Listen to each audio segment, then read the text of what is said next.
Bonjour Michel, bienvenue au Québec. Pour commencer, est-ce que tu aurais quelques mots pour les bonsaïstes du Québec? Bon, oui, tout d'abord, merci pour cette entrevue que j'apprécie vraiment beaucoup. Bon, pour ce qui concerne le retour au Québec, ça fait depuis 18 ans que je viens 2 fois par année.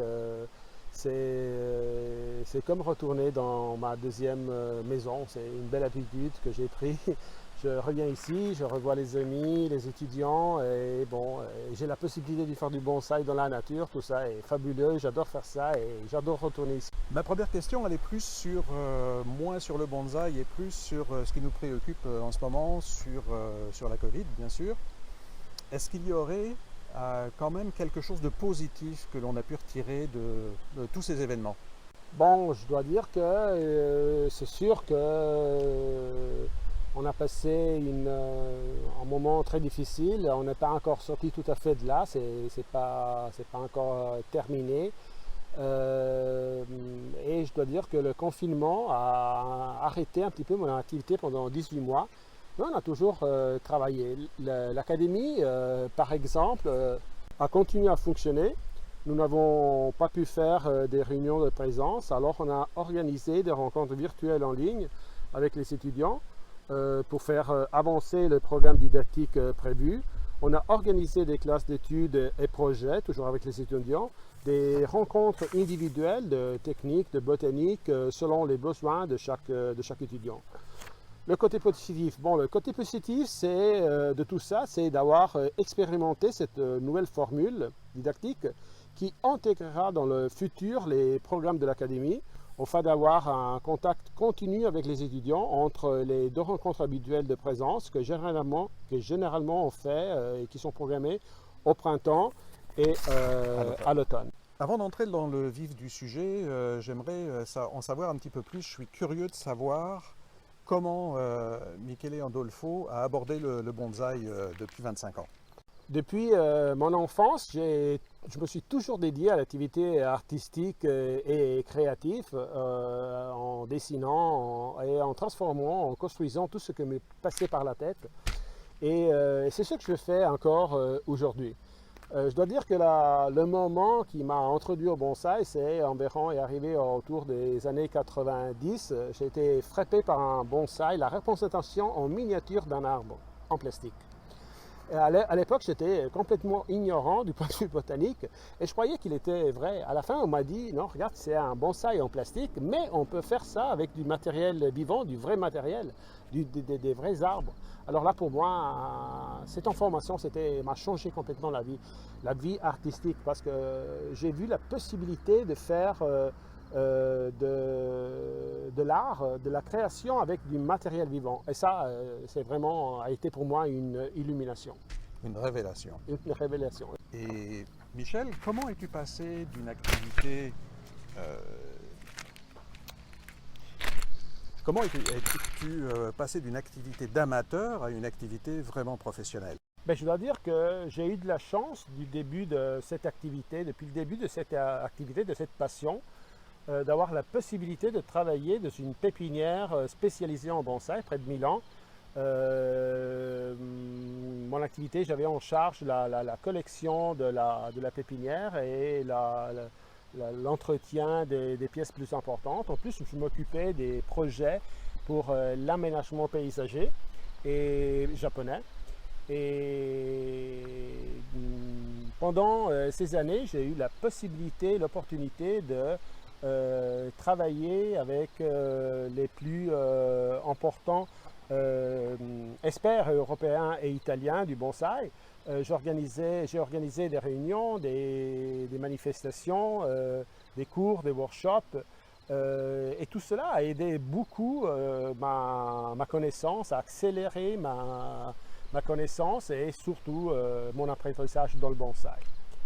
Le vrai changement du point de vue professionnel a eu lieu en 1996, quand je suis entré à faire partie du Collège des instructeurs, l'IBS. Et à partir de ce moment, l'activité didactique que jusqu'à présent j'exerçais du point de vue comme activité amateur est devenue mon métier. On sait qu'un bonsaï, ça prend un certain temps à développer. Je crois que tu as développé une méthode et j'aimerais en savoir plus sur quelles sont les étapes de réalisation d'un bonsaï.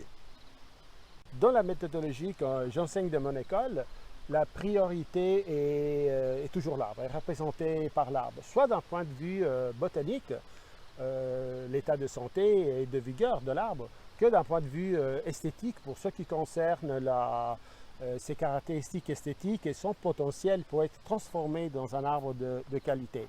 Mais c'est toujours lui qui détermine le moment et la fréquence des interventions qu'on lui fait du point de vue technique et on travaille toujours selon les rythmes de l'arbre. C'est pour ça que lui est la priorité.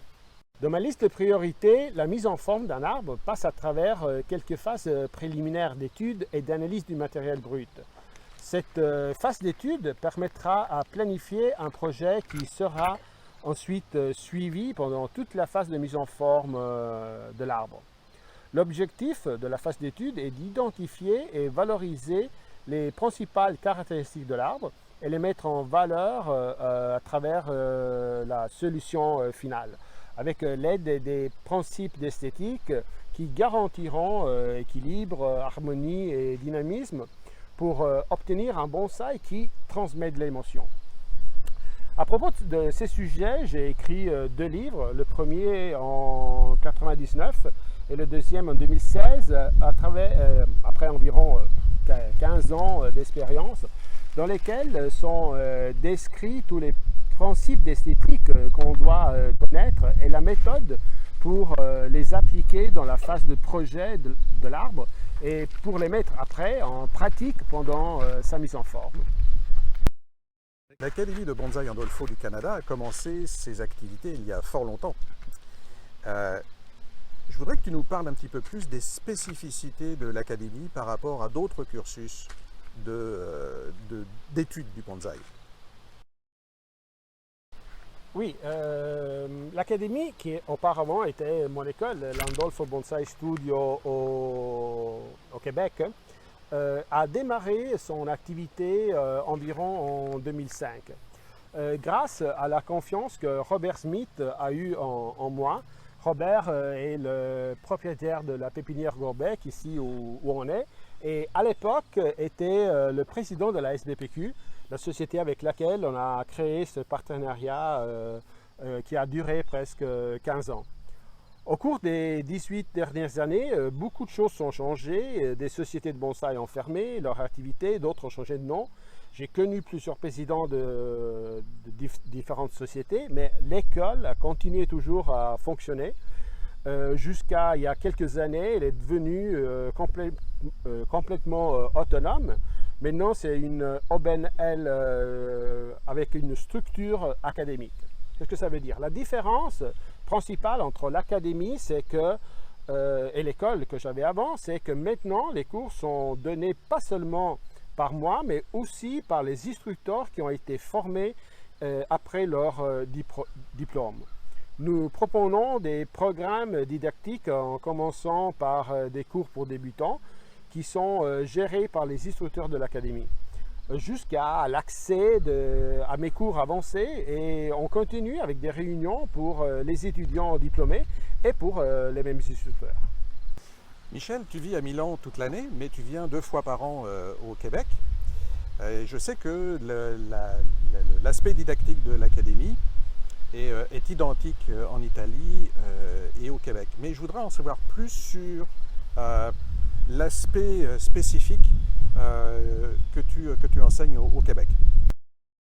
Alors depuis l'illumination du bonsaï en plastique, j'ai toujours vécu cette activité comme une activité créative, une activité artistique. Et pour moi, le bonsaï est une activité artistique.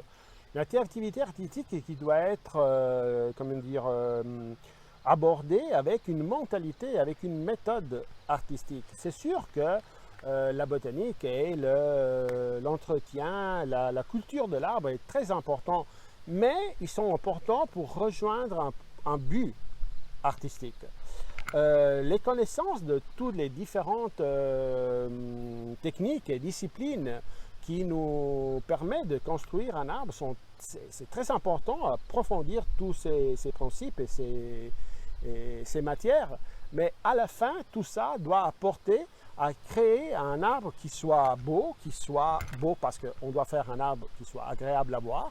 Un arbre vieux, ça veut dire un arbre qui fait voir toute sa vie et qui a une patine de vécu, mais sûrement un arbre émouvant, un arbre qui crée de l'émotion quand on le regarde. Pourtant, tout le travail s'articule autour des principes d'esthétique et artistique qui permettent cette transformation. La botanique, les techniques, la connaissance des règles esthétiques, le dessin, les compétences manuelles, la vision artistique sont toutes des composantes qui permettent d'atteindre l'objectif artistique en transformant un arbre ou un buisson dans une vraie œuvre d'art de bonsaï. L'académie est ouverte à tous les amateurs de bonsaï. Quels seraient les conseils que tu donnerais à quelqu'un qui débute dans le bonsaï et quels seraient aussi les pièges qu'il faudrait éviter? Alors, vu mes débuts avec l'arbre en plastique, j'espère d'être crédible pour donner des conseils à quelqu'un qui est débutant dans le bonsaï. Mais c'est sûr que le conseil que je veux donner, c'est de ne pas entreprendre l'activité du bonsaï. C'est vraiment, on n'est pas convaincu de se prendre un engagement vraiment sérieux avec l'arbre. Faire du bonsaï est une belle activité pour quelqu'un qui aime la nature, qui aime les activités artistiques, les activités botaniques, mais surtout pour quelqu'un qui veut se prendre un engagement quotidien et continu avec un arbre qui est quelque chose de vivant et qui a des besoins, qui a des exigences quotidiennes qu'on doit lui donner. Ça, c'est le premier conseil que sûrement je peux donner. Faire du bonsaï, c'est un engagement sérieux. Généralement, je ne veux pas être désarmant en ça, mais des fois, on risque, ce qu'on voit à la fin, c'est que les arbres risquent de mourir et tout ça, crée un problème aussi, une mauvaise réputation à tout le monde du bonsaï. On pense que le bonsaï, c'est faire une activité avec des arbres qui vont mourir. C'est pas tout à fait comme ça. Une fois que nous sommes sûrs que le bonsaï est notre chemin, le premier conseil que je peux donner est de trouver une organisation, une société, un club de bonsaï auquel s'inscrire afin d'avoir un premier échange avec des personnes avec plus d'expérience et de connaissances. L'étape suivante sera de suivre un cours pour débutants avec un instructeur qualifié qui fait partie d'une école ou d'une société de bonsaï ou un instructeur professionnel. Ce que je ne recommande pas, sûrement, c'est de ne se pas fier des instructeurs qui donnent leurs cours seulement en ligne, sur Internet, ou qui donnent des conseils sur Facebook. Dans la plupart des cas, ils n'ont pas les compétences et l'expérience adéquates pour former des personnes qui doivent apprendre les bases fondamentales de cet art. Un instructeur sérieux et compétent sera capable de former un étudiant du point de vue technique, botanique et esthétique et l'orienter vers les essences les plus appropriées à lui et à l'endroit où il les cultivera. Certainement, pour ceux qui ont la possibilité de fréquenter l'académie, ça c'est le premier conseil que je peux donner, sûrement de venir chez nous, mais je crois dans ce cas d'être un petit peu biaisé. En fait, je vais vous faire un petit peu de publicité sur l'Académie de Bonsaï Andolfo du Canada, bien évidemment. Et en fait, il y a quelques thèmes que je voudrais appuyer. C'est qu'en fait, l'Académie propose un cursus complet en 8 séances sur 4 ans, avec 8 visites de Michel ici au Québec. Le tout est cohérent et appuyé par un livre en français, bien évidemment. Et l'académie offre en plus un réseau convivial, un réseau puissant d'entraide, puisque les étudiants reçoivent en plus de ces séances en présence un support régulier que l'on donne sur Zoom et éventuellement pour des contextes particuliers, eh bien, des étudiants peuvent aussi avoir le soutien des instructeurs de l'académie. De mon expérience personnelle, en fait, je pense que l'académie offre une structure qui permet d'aborder l'art du bonsaï de façon un peu plus sereine et de façon un peu plus structurée, un peu comme un art martial finalement, plutôt que comme un hobby. Je vous propose de visiter le site web de l'académie si vous voulez plus d'informations et on pourra vous donner plus d'informations, que ce soit en présence, au téléphone ou même par contact électronique. Je pense que tu as fait une très bonne présentation. Moi, j'ajouterai rien d'autre, sauf que nous sommes à disposition de toutes les personnes qui souhaitent recevoir des renseignements et des informations sur notre académie. Aller sur le site et commencer ce chemin dans cet art avec nous. Ça, c'est tout. Merci pour cette entrevue et je te laisse la parole pour finir. Merci Michel, puis je vous donne rendez-vous éventuellement sur le site internet si vous voulez plus d'informations.